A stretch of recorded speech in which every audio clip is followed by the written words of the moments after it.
Pada tahun 569 Masehi, seorang pemuda yang bernama Abdullah bin Abdul Muthalib menikah dengan seorang gadis yang bernama Aminah binti Wahab. Beberapa bulan setelah menikah, mereka harus pergi ke Syam untuk berdagang. Doakan keselamatanku ya. Namun, kebahagiaan mereka hanya sampai situ saja. Saat di perjalanan, Abdullah sakit akhirnya meninggal dunia. Jenazahnya dimakamkan di Madinah. Hati Aminah terasa hancur, namun dia berusaha tetap tegar karena pada saat itu dia sedang mengandung. Waktu itu, Mekah merupakan kota yang menjadi pusat bagi umat manusia.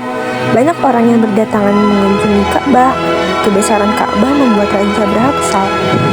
Dia adalah raja besar dari Yaman. Padahal aku sudah mendirikan bangunan yang lebih besar dan lebih mewah.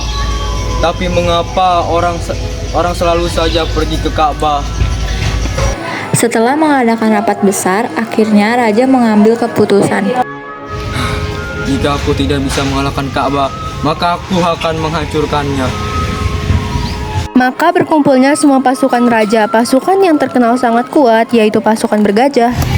Mari kita hancurkan! Saat itulah Allah memberikan mukjizatnya. Para gajah itu tidak bisa melangkah maju. Mengapa semuanya berhenti? Baginda, gajah tidak mau bergerak. Hah, apa itu? Api! Api turun dari langit.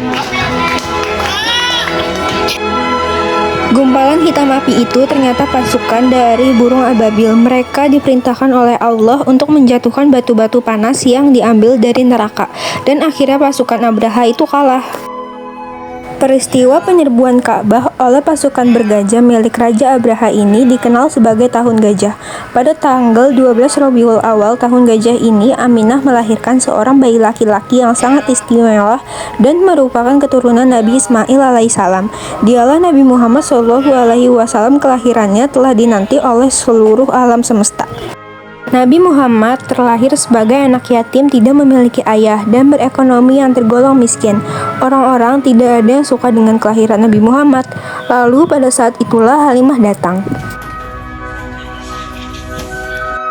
Aku tidak akan pulang tanpa membawa anak asuh. Halimah menggendong Nabi Muhammad dan berjanji akan menjaganya. Sudah menjadi tradisi bagi keluarga terhormat untuk menjaga anak mereka kepada ibu susu selama 1-2 tahun. Engkau adalah berkah bagi kami. Tidak terasa waktu sudah berlalu. Tiba saatnya bagi Nabi untuk pulang dan tinggal bersama ibunya. Pada suatu hari, sang ibu mengajak Nabi Muhammad pergi berziarah ke makam ayahnya, yaitu yang berada di Madinah. Nabi Muhammad yang masih berusia 6 tahun harus menempuh perjalanan yang jauh dan berat. Dalam perjalanan jauh turut serta pembantu mereka yaitu Ummu Raiman. Dalam perjalanan pulang, kondisi sang ibu terlihat lemah hingga akhirnya pun wafat. Ummu Aiman memeluk Nabi Muhammad sambil menangis. Nabi Muhammad pun menjadi anak yatim piatu di usianya yang masih kecil. Jabar tentang wafatnya Aminah membuat keluarga besar tersedih.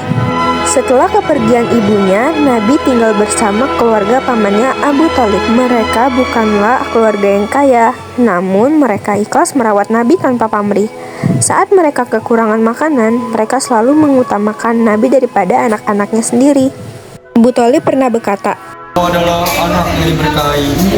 karena setiap makan bersama Nabi pasti semuanya terasa kenyang. Dan ketika Nabi terlebih dahulu meminum susu, maka yang minum susu sesudahnya akan merasa puas. Subhanallah, inilah tanda-tanda kemuliaan Nabi Muhammad. Pada suatu ketika, Nabi bekerja pada satu kelompok pedagang paling besar di kota Mekah. Dan kelompok itu milik Khadijah, seorang janda kaya yang sangat baik. Setiap kali Nabi pergi berdagang, ia selalu memperoleh hasil yang memuaskan. Kepandaian cara berdagang Nabi pun menarik perhatian Khadijah. Hingga akhirnya Khadijah melamarnya. Dia adalah istri pertama Nabi Muhammad dan seorang janda yang kaya dan dermawan.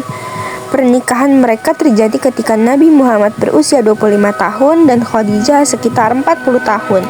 Setelah dia 2 kali menjanda, Siti Khadijah akhirnya adalah istri yang paling dicintai oleh Nabi Muhammad.